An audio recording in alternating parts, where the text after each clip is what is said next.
as portas da prisão se abriram e mesmo assim nenhum dos presos quis fugir. Foi isso que aconteceu lá em Atos 16, eu vou te contextualizar na história. Paulo e Silas estavam anunciando o evangelho numa cidade chamada Filipos. E aí, depois que eles libertaram uma jovem que era usada espiritualmente para dar lucro aos seus senhores, eles foram perseguidos, eles foram acusados injustamente, açoitados e lançados na prisão. E mesmo acorrentados, machucados, lançados na prisão, eles poderiam ter se revoltado, ter murmurado e até mesmo desistido da missão de estar ali pregando o evangelho. Mas por volta de meia-noite eles fizeram algo que foi inesperado e que realmente só quem está cheio ali do Espírito Santo consegue fazer, que foi orar e cantar louvores a Deus. E enquanto eles adoravam, os outros prisioneiros ouviam. Foi então que um terremoto abalou a prisão, as portas se abriram e as correntes se soltaram. E na minha concepção, o mais interessante em Atos 16 é perceber que Deus não precisava abrir as celas da prisão para alcançar aquelas vidas que ali estavam, porque Deus é soberano.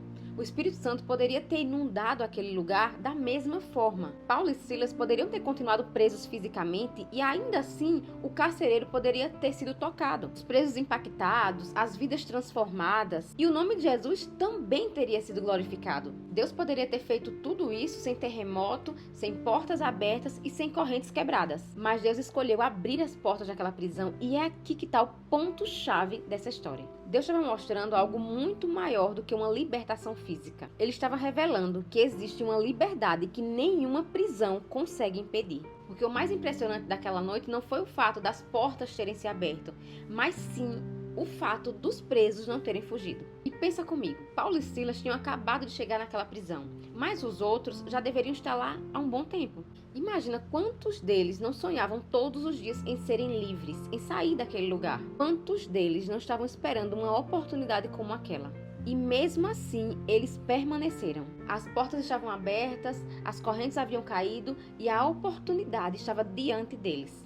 Mas naquele momento, a mensagem do evangelho se tornou mais importante, até mesmo do que a liberdade física. E isso é muito poderoso, porque os prisioneiros estavam ali agora diante de algo que era muito maior do que fugir. Eles estavam diante da presença de Deus e da mensagem que liberta a alma. E isso continua acontecendo nos dias de hoje. Talvez a sua prisão ela não tenha grades físicas. Talvez ninguém veja, mas ela existe. Existem pessoas aprisionadas na drogadição, na luxúria, na prostituição, na pornografia, na vaidade, na ansiedade, no dinheiro, na aparência, no pecado, em traumas. Existem pessoas aprisionadas em dores e ciclos que parecem que não têm fim. Tem pessoas que até mesmo sorriem e parecem felizes por fora, mas por dentro elas estão aprisionadas. Presas em pensamentos, em desejos, em hábitos, presas numa vida que já tentou mudar inúmeras vezes, mas não consegue sozinha. Talvez você até pense, não tem mais jeito pra mim, eu já tentei mudar, eu não consegui, eu sempre volto pro mesmo lugar, eu nunca vou conseguir sair disso. E é exatamente aí que entra o poder do evangelho. Porque essas prisões, elas são frágeis diante do poder transformador de Jesus. Porque o evangelho, ele existe justamente para alcançar pessoas que vivem aprisionadas. Jesus não veio para os perfeitos, ele veio para os quebrados, para os cansados, para os que não se sentem dignos, para os feridos, para os sobrecarregados.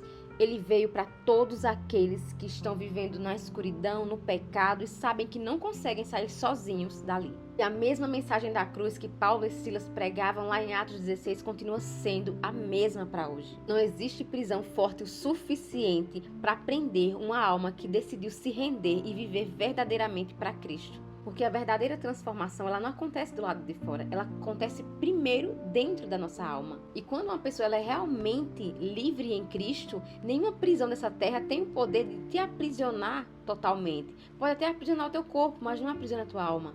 E naquela noite, lá em Atos 16, Deus estava mostrando exatamente isso. E lá em João 8,36 diz exatamente isso. Se, pois, o Filho vos libertar, verdadeiramente sereis livres. Compartilhe essa mensagem com alguém que você sabe que precisa ouvir isso hoje.